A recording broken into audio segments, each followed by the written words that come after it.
મુક્તો હંમેશા કોઈ પણ વસ્તુમાં આપણી ઉપર કોકે વિશ્વાસ મૂક્યો છે, એ વિશ્વાસઘાત ન કરો. એ બહુ મોટી અપ્રમાણિકતા છે. દગા કપટ પ્રપંચ કરીને આપણે ક્યાં જઈશું?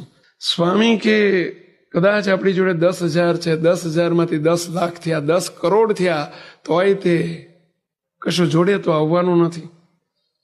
અને 4 રોટલીથી વધુ ખવાતું નથી.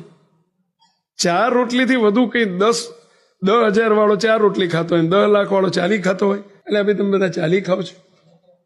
હા ભાઈ, ઉપરથી કોરી ખાય છે. 4 પહેલા ચોપડેલી ખાતા હોય, જ્યારે પૈસા ઓછા હોય ને ત્યારે ચોપડીને ખાતા હોય, ઘી ચોપડીને જમતા હોય, બોલો.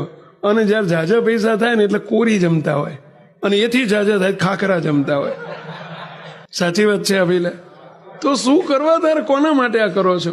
છોકરા માટે. છોકરા પ્રમાણિક, તમે એને પ્રમાણિકતાના પાઠ ભણાવશો, સંસ્કારો આપશો, એ ભગવાન એની રક્ષા કરશે. શું કરવા તમે એની ચિંતા કરો છો?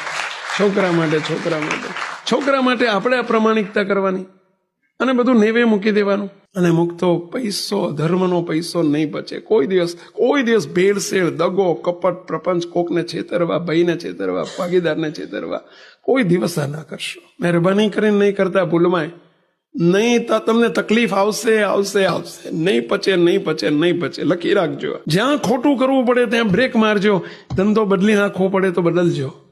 મહેરબાની કરીને પણ એવા ધંધા ના કરશો. દુઃખી કરશે, તમને દુઃખી કરશે.